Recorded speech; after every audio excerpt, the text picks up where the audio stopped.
নমস্কাৰ এই মুহূৰ্তত আহি পৰিছে সন্ধিয়াৰ কেইবাটাও বিগ ব্ৰেকিং নিউজ। আজি হৈছে 22 ছেপ্টেম্বৰ। অৰুণোদয় আঁচনিৰ প্ৰতিজন হিতাধিকাৰীৰ বাবে ডাঙৰ খবৰ আহি পৰিছে। অৰুণোদয় আঁচনিৰ টকা 25 ছেপ্টেম্বৰত নাপাব পাৰে। হয় বন্ধু বান্ধৱীসকল, এটা বিগ আপডেট আহি পৰিছে। যদি আপোনাৰ অৰুণোদয় আঁচনিৰ তালিকাত নামটো অন্তৰ্ভুক্ত হৈ আছে তেনেক্ষেত্ৰত অতি শীঘ্ৰে চেক কৰক আপোনাৰ একাউণ্টত আপুনি টকাটো পাইছে নে নাই। লাখ লাখ মহিলাৰ একাউণ্টত চৰকাৰে প্ৰদান কৰিব 10,000 টকা। অসমৰ মুখ্যমন্ত্ৰী ডক্টৰ হিমন্ত বিশ্ব শৰ্মাই 25, 26, 27 আৰু 28 তাৰিখত প্ৰতিগৰাকী মহিলাৰ একাউণ্টত পুনৰ 10,000 টকা প্ৰদান কৰিব। ৰেচন কাৰ্ড থাকিলে 1 অক্টোবৰৰ পৰা সলনি হ'ব কেইবাটাও নতুন নিয়ম। যদি আপোনাৰ ৰেচন কাৰ্ড আছে আপুনি লাভ কৰিব নতুন আঁচনি। মুখ্যমন্ত্ৰী ডক্টৰ হিমন্ত বিশ্ব শৰ্মাৰ বৃহৎ ঘোষণা। লগতে কেইবাটাও ৰাজনৈতিক খবৰৰ লগতে অৰাজনৈতিক খবৰ যুগুত কৰা হৈছে আজিৰ দিনটোত। গোটেই অসম তথা ভাৰতৰ বিভিন্ন প্ৰান্তৰ পৰা যুগুত হৈছে কেইবাটাও ডাঙৰ খবৰ। এনেবোৰ খবৰ নিতৌ পাই থাকিবলৈ চেনেলটি ছাবস্ক্ৰাইব কৰি ভিডিঅ'টো এটা লাইক কৰিবলৈ নাপাহৰিব। আজিৰ আমাৰ প্ৰথম খুবেই গুৰুত্বপূৰ্ণ খবৰ হৈছে অসমবাসীৰ বাবে এটা ডাঙৰ খবৰ। অৰুণোদয় হিতাধিকাৰীৰ বাবে ডাঙৰ খবৰ আহি পৰিছে। আপোনাৰ একাউণ্টত 1 টকা সোমাইছে নেকি? যদি আপুনি অৰুণোদয় 3.0 আবেদন কৰিছে তেনে ক্ষেত্ৰত আপোনাৰ বাবে এটা ডাঙৰ খবৰ। চৰকাৰে প্ৰতিগৰাকী অৰুণোদয় 3.0 একাউণ্টত অৰুণোদয় আঁচনি 1 টকা প্ৰদান কৰিছে। যদি আপোনাৰ একাউণ্টত এতিয়ালৈকে আপুনি 1 টকা পোৱা নাই কি কৰিব? এতিয়া পৰীক্ষা কৰক আপোনাৰ বেংক একাউণ্ট। প্ৰথমতে চেক কৰক আপোনাৰ বেংকৰ ষ্টেটমেণ্ট, আপুনি 1 টকা পাইছে নে নাই। ঘৰে ঘৰে গৈ চৰকাৰে কৰিব ছাৰ্ভে। যদি আপুনি 1 টকা পোৱা নাই তেনে ক্ষেত্ৰত ভাল খবৰ। 40 লাখ পৰিয়ালে লাভ কৰিব এই সুবিধা। প্ৰত্যেক ঘৰৰ মানুহে ঘৰে ঘৰে গৈ দিয়া হ'ব এই আঁচনিৰ সুবিধা। অৰুণোদয়ৰ বাবে শীঘ্ৰে মুকলি হ'ব পৰ্টেল। মহিলাসকলে সকলো অভাৱ অভিযোগ দিব পাৰিব এই পৰ্টেলত। অসমৰ মুখ্যমন্ত্ৰী ডক্টৰ হিমন্ত বিশ্ব শৰ্মাই অৰুণোদয় 3.0 লৈ বৃহৎ মন্তব্য কৰিছে। এইবাৰ অৰুণোদয় আঁচনিৰ ধন জমা হ'ব 25 ছেপ্টেম্বৰত। ৰাজ্য চৰকাৰৰ তৰফৰ পৰা কৰিলে ডাঙৰ ঘোষণা। 25 ছেপ্টেম্বৰৰ বাবে সাজু হওক অৰুণোদয় আঁচনিৰ প্ৰতিগৰাকী হিতাধিকাৰী। হয় বন্ধু বান্ধৱীসকল, এটা বিগ আপডেট আহি পৰিছে। ৰাজ্যৰ জনসংযোগ বিভাগে জাৰি কৰিছে জাননী। বন্ধু বান্ধৱীসকল, 25 ছেপ্টেম্বৰত আপোনাৰ একাউণ্টত টকাটো আপুনি পাব নে নাই। আপোনালোকে সকলোৱে জানে বৰ্তমান জুবেন দাৰ মৃত্যু হৈছে আৰু তাৰ বাবে আপোনাৰ একাউণ্টত টকাটো প্ৰদান নকৰিব পাৰে। কিন্তু এতিয়ালৈকে চৰকাৰৰ ফালৰ পৰা কোনো ধৰণৰ আপডেট অহা নাই। যেতিয়া চৰকাৰে আপডেটটো প্ৰদান কৰিব নিশ্চয় জানিব পাৰিব এইটো চেনেলৰ জৰিয়তে। তাৰ বাবে আজিৰ ভিডিঅ'টো সকলোৱে বেছিকৈ শ্বেয়াৰ কৰি দিব আৰু এটা লাইক কৰি দিব।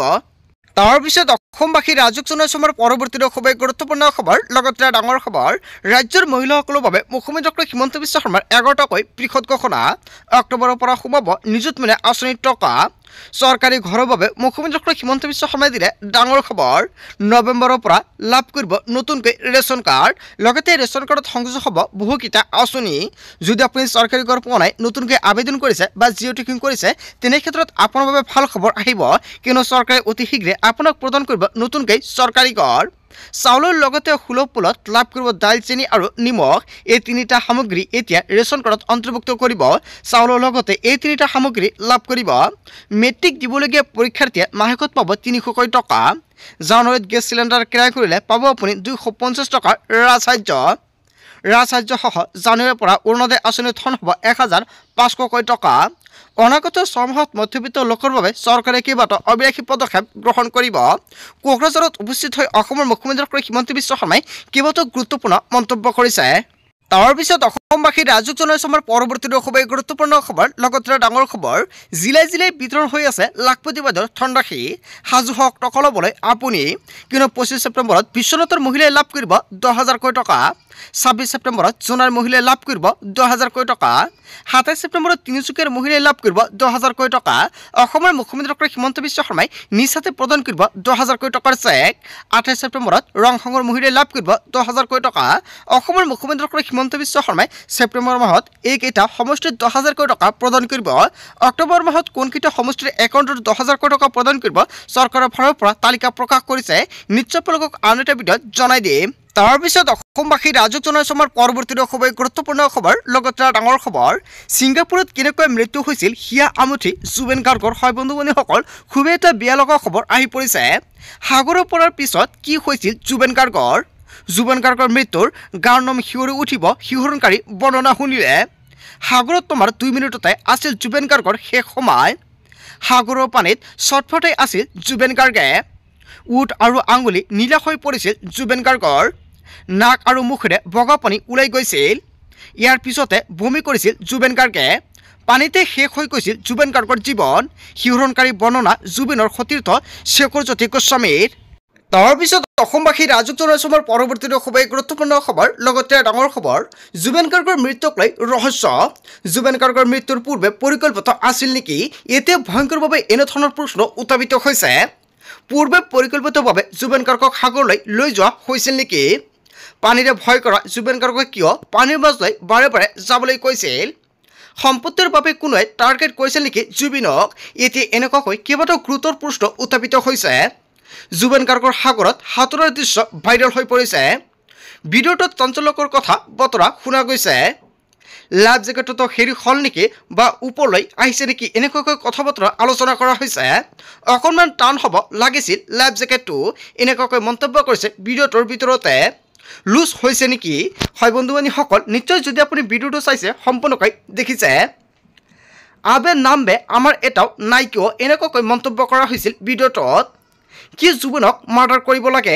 এনেকুৱাকৈ কথা শুনা গৈছিল এচিড ডালি শেষ কৰি দিব লাগে বুলি মন্তব্য কৰিছিল বা ওলাইছিলোঁ বুলি এনেকুৱাকৈ মন্তব্য কৰিছিল ইয়াৰ পানীলৈ ভয় আছে বৰ বেলেগ বয় বুলি মন্তব্য কৰা হৈছিল আৰু এনেধৰণৰ কথা বতৰা সম্পূৰ্ণকৈ ভাইৰেল হৈ পৰিছে ভিডিঅ'টোত জুবেন গাৰ্গৰ মৃত্যুক লৈ ৰহস্য হয় বন্ধু বান্ধৱীসকল ইয়াৰ বিষয়ে জনতাই কি ক'ব যদি জনতাৰ কিবা মন্তব্য কৰিব লগা থাকে আপোনালোকৰ মন্তব্যটো নিশ্চয় কমেণ্ট কৰি জনাই দিব আৰু আজিৰ ভিডিঅ'টো সকলোৱে বেছি বেছিকৈ শ্বেয়াৰ কৰি দিব তাৰপিছত অসমবাসী ৰাজক জনাইছো আমাৰ পৰৱৰ্তী খুবেই গুৰুত্বপূৰ্ণ খবৰ লগতে ডাঙৰ খবৰ কাইলৈ শেষকৃত্য সম্পন্ন কৰা হ'ব জুবেনৰ হয় বন্ধু বান্ধৱীসকল এটা খুবেই বেয়া লগা খবৰ আহি পৰিছে শেষবাৰলৈ জুবিনক চাবলৈ লাখ লাখ অনুৰাগীৰ ভিৰ লাগিছে কেনেকৈ বিদায় দিওঁ জুবেন গাৰ্গক জুবিনে যেন আকৌ ক'ব মই জীয়াই আছোঁ সৰু সজাই জুবেন গাৰ্গৰ অনুৰাগী কান্দি কান্দি শেষ শ্ৰদ্ধাঞ্জলি জুবেনক কাইলৈ শেষ কৃত্য সম্পন্ন কৰা হ'ব জুবিনৰ হয় বন্ধু বান্ধৱীসকল খুবেই এটা বেয়া লগা খবৰ আহি পৰিছে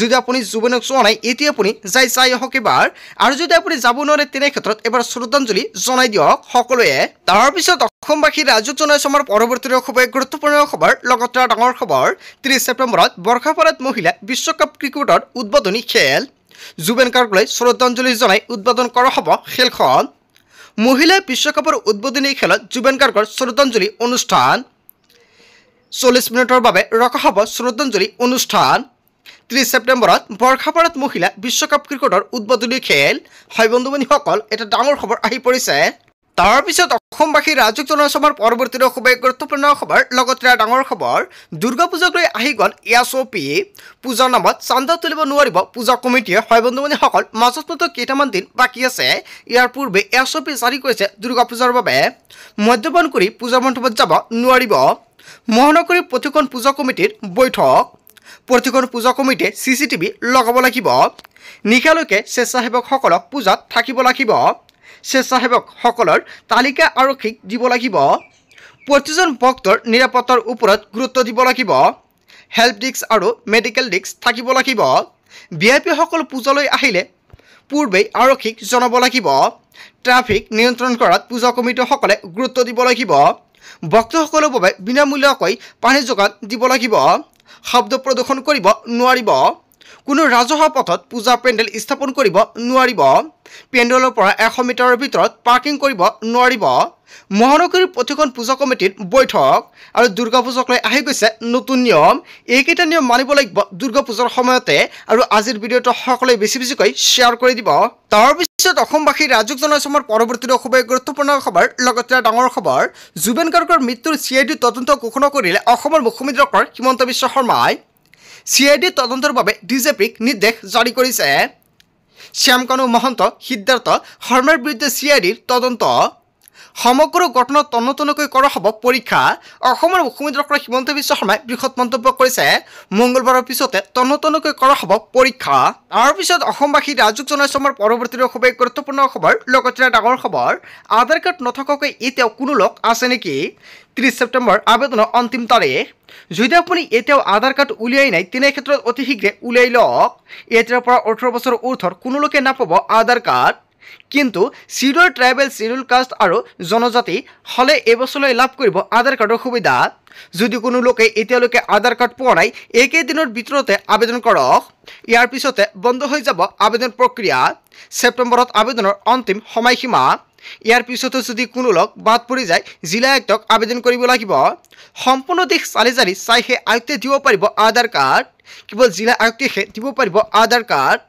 কোনো লোকে যাতে ভাৰতৰ আধাৰক লৈ অসমত প্ৰৱেশ কৰিব নোৱাৰে তাৰ বাবে এই ব্যৱস্থা কৰা হৈছে বন্ধু বান্ধৱীসকল গোটেই অসম তথা ভাৰতৰ বিভিন্ন প্ৰান্তৰ পৰা যুগত হৈছে কেইবাটাও ডাঙৰ খবৰ এনেবোৰ খবৰ নিতৌ পাই থাকিবলৈ চেনেলটি ছাবস্ক্ৰাইব কৰি ভিডিঅ'ত এটা লাইক কৰিবলৈ নাপাহৰিব। So thank you for watching full video.